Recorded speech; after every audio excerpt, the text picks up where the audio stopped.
السلام علیکم معزز سامعین، ایک بہن نے آج سوال پوچھا ہے کہ میرا بھائی ہے، بزنس مین ہے، کاروبار کرتا ہے، خوبصورت اور خوبصورت بھی ہے،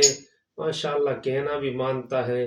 پر وہ کسی لڑکی کے عشق میں مبتلا ہو گیا ہے، اب بالکل ہی نکما اور ناکارہ بن چکا ہے۔ مہربانی فرما کر عامل فقیر محمد شاہد نقشبندی صاحب اس کی تشخیص کر دیں، بتا دیں ہمیں کہ اس کو روحانی مسئلہ ہے یا جسمانی مسئلہ ہے۔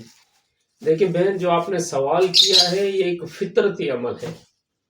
اس کا جواب تو ہم نے پرسنل میں اس جو سائل تھا اس کو دے دیا ہے، پر عوام الناس کے بھی یہ مسائل ہیں، تو دل نے چاہا کہ آپ کی بھی نظر کر دیں کہ یہ تقریباً گھروں میں یہ مسائل ہیں۔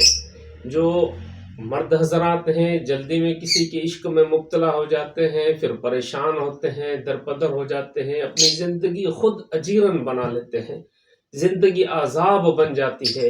دیکھیں، جب اللہ تبارک و تعالیٰ کسی سے خفا ہوتے ہیں یا ناراض ہوتے ہیں تو اسے کسی نہ کسی کی عشق میں، کسی نہ کسی کی محبت میں مبتلا فرما دیتے ہیں۔ اس وجہ سے ہمیں احتیاط کرنی چاہیے، اور جن گھروں میں یہ مسائل ہیں، یا وہ شوہر حضرات جو اپنی بیویوں کو چھوڑ کر اور کہیں منہ مارتے ہیں اور کہیں درپدر ہوتے ہیں، پریشان ہوتے ہیں خود بھی اور گھر والے بھی، تو اس کا یہ زنا کے جو اثرات بھی بہت خراب ہیں، اور یہ پلٹتے ہیں انسان کے اوپر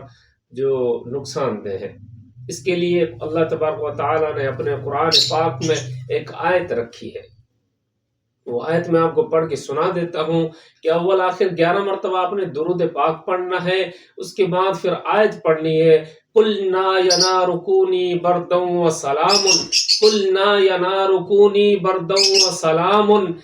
اول آخر 11 مرتبہ درود پاک پڑھنا ہے، اور 100 مرتبہ قُلْنَا يَنَارُ كُونِي بَرْدًا وَسَلَامٌ۔ یہ آیت آپ پڑھیں، پانی پر دم کریں، پلائیں بھی صحیح، گھر میں چھینٹے وغیرہ بھی لگا دیں، اور ویسے بھی دم کر دیں، اگر پلا نہ سکے تو ویسے ہی دم کر دیں، جب وہ سو جائے تو پڑھ کے اسے دم کر دیں، انشاءاللہ بہت زیادہ افاقہ ہوگا۔ اور وہ بچے جو مرد حضرات جو باہر منہ مارتے ہیں، تو ان کی عورتوں کو چاہیے کہ وہ پانی پر دم کر کے دودھ میں، چائے میں، کسی بھی چیز میں اسے ملا کر پانی مکس کر کے اسے پلا دیا کریں، انشاءاللہ بہت اچھا رزلٹ نکلے گا۔ یہ عشق کے آتش کا جو جنون ہے، شعلہ ہے، یہ کم ہو جائے گا انشاءاللہ۔ اپنا خیال رکھیے گا، اپنی دعاؤں میں ہمیں یاد رکھنا۔ جزاکم اللہ، السلام علیکم۔